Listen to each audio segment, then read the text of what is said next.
You see this hard hat? I wear it for a living. In my line of work, safety isn't just a suggestion. It's the difference between going home after a hard day's work and, well, not. Whether you're a construction worker on a scaffold, a window washer dangling from a skyscraper, or a tree trimmer scaling a 100-foot oak, the risks are real and the consequences can be devastating. We're talking broken bones, spinal injuries, even death. That's why I'm here to talk to you about work at height safety. We're going to get into the nitty-gritty, the hazards, the risks, and most importantly, the things you can do to stay safe. So buckle up and get ready for a crash course in staying alive when you're working high above the ground. So what exactly are we talking about when we say work at height? Well, it's pretty simple. Anytime you're off the ground and a fall could cause injury, you're working at height. Think about it. Roofers, painters, window washers, electricians, even some folks in manufacturing and warehousing. If there's a risk of falling, you're working at height. And look, I'm not talking about standing on a chair to change a light bulb here. We're talking about situations where a fall could mean serious injury or even death. Think about construction sites with scaffolding reaching several stories high, or those brave souls hanging from ropes to clean windows on skyscrapers. It's those kinds of jobs where a mistake can have life-altering consequences. Knowing it's dangerous and actually taking the necessary precautions are two different things. It's not just about common sense, it's about having a plan, using the right equipment, and following procedures to the letter. Because when you're hanging hundreds of feet in the air, there are no second chances. Now, I'm not a big numbers guy, but sometimes statistics can really drive home a point. And when it comes to work at height accidents, the numbers are downright scary. Did you know that falls from height are one of the leading causes of workplace fatalities and serious injuries worldwide? We're talking thousands of people every year who get hurt or worse because of falls on the job. And it's not just happening in developing countries, it's happening right here in the good old US of A. In fact, according to the Bureau of Labor Statistics, over 700 workers died from falls to a lower level in 2020 alone. That's 700 too many, folks. These are real people with families, dreams and lives that were cut short because of something that could have been avoided. So the next time you see a construction worker on a scaffold or a window washer suspended high above the street, think about the risks they face every day. So, what are the biggest dangers when it comes to working at height? Well, the most obvious one is, of course, falling. But it's not just about falling from a roof or a ladder. We're also talking about things like falling objects. A tool dropped from a scaffold can be deadly if it hits someone below. Then there are the less obvious hazards like unstable work surfaces.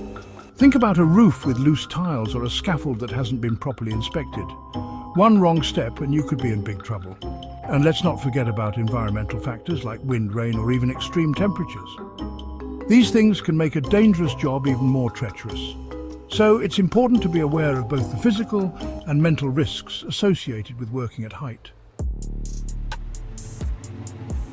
All right, folks, let's talk about the elephant in the room. The consequences of work at height accidents. We're talking about life-altering injuries, folks. Broken bones, spinal cord injuries, traumatic brain injuries, you name it. These are the kinds of injuries that can leave you with permanent disabilities, chronic pain, and a long road to recovery. And that's if you're lucky enough to survive the fall. Because let's not sugarcoat it, falls from height can be fatal. But even if you escape with your life, the consequences can be devastating. The financial burden of medical bills, lost wages and rehabilitation can be crippling. And then there's the emotional toll. So, the bottom line is this: work at height accidents are no joke. Now, I'm not an engineer, but even I know that the best way to deal with a hazard is to avoid it altogether. And that's where the hierarchy of controls comes in. Think of it like a ladder. But instead of climbing up to danger, you're climbing down to safety. At the very top, you've got elimination. That means getting rid of the hazard completely. Can't fall off a roof if you're not on it, right? Of course, that's not always possible. So the next best thing is substitution. Can you use a different type of equipment that's safer? Maybe a scissor lift instead of a ladder? If that's not an option, then you move down to engineering controls. This is where you start putting physical barriers between you and the hazard. Think guardrails, safety nets and fall arrest systems, because at the end of the day, the best way to stay safe when you're working at height is to avoid the hazard in the first place. Now let's get down to brass tacks and talk about some specific control measures that can help keep you safe when you're working at height. First up, guardrails. These are your best friends when you're working on a roof or a scaffold. A good, sturdy guardrail will prevent you from stepping or falling over the edge. Next, safety nets. Think of these as your last line of defense. If you do happen to fall, a properly installed safety net will catch you and prevent a serious injury. But remember, you don't want to rely on a safety net to save you. Now, for those jobs where you absolutely have to be suspended in the air, like window washing or rope access work, a fall arrest system is a must. This typically involves a harness connected to a lifeline that's anchored to a secure point. Okay, let's face it, even with the best safety precautions in place, accidents can still happen. That's why it's crucial to have a solid emergency response plan in place before you ever set foot on a job site. This plan should cover everything from how to contact emergency services to how to rescue a fallen worker. First and foremost, make sure everyone on the crew knows exactly what to do in case of an emergency. Next, make sure you have the proper rescue equipment readily available. And of course, make sure everyone knows how to use this equipment properly. All right, let's talk about everyone's favorite subject, personal protective equipment, or PPE. Now, I know some of you guys think this stuff is a pain in the you-know-what, but trust me, it can save your life. When it comes to working at height, your PPE is your last line of defense. First up, the hard hat. This one's a no-brainer, folks. A good, well-fitting hard hat will protect your noggin from falling objects. Next, the safety harness. This is your lifeline if you're working at height. Make sure it's properly fitted and inspected before each use. Okay, folks, let's talk about a topic nobody wants to think about. Rescuing a fallen worker. It's a worst-case scenario, but it's something you need to be prepared for if you're working at height. Having the right rescue equipment on hand can mean the difference between life and death. First and foremost, you need a way to safely lower a fallen worker to the ground. This might involve a rescue harness, ropes, and a belay device. It's crucial that everyone on the crew knows how to use this equipment properly, as time is of the essence in a rescue situation. Remember, the key to a successful rescue is preparation. Let's face it, not everyone's cut out for working at heights. Some folks are just naturally afraid of heights, and that's okay. But if you're one of those people, it's important to acknowledge that fear and take steps to manage it.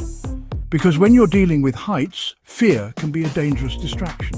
Now, I'm not talking about a healthy respect for heights. That's a good thing. I'm talking about a full-blown phobia that makes you break out in a cold sweat just thinking about being off the ground. If that's you, it's important to talk to someone about it. So, there you have it, folks. We've covered a lot of ground today, from the basics of work at height safety to the importance of emergency planning and the impact of height phobia. But if there's one thing I want you to take away from all of this, it's this. Working at height is inherently dangerous, but it doesn't have to be deadly. By following the right safety procedures, using the proper equipment, and staying vigilant, you can drastically reduce your risk of injury or death. Remember, your life is worth more than any job. Don't be afraid to speak up if you see something unsafe. Well, folks, that's all the time we have for today. I hope you found this video informative, and most importantly, I hope it helps keep you safe out there. Remember, working at height is a serious business, but it doesn't have to be a dangerous one. If you follow the tips and advice we've discussed, you can go home to your families each and every night. And that's what it's all about, isn't it? So stay safe out there. And thanks for watching. And hey, if you found this video helpful, do me a favor and share it with your friends, family and co-workers. Let's spread the word about work at height safety and make sure everyone goes home safe tonight.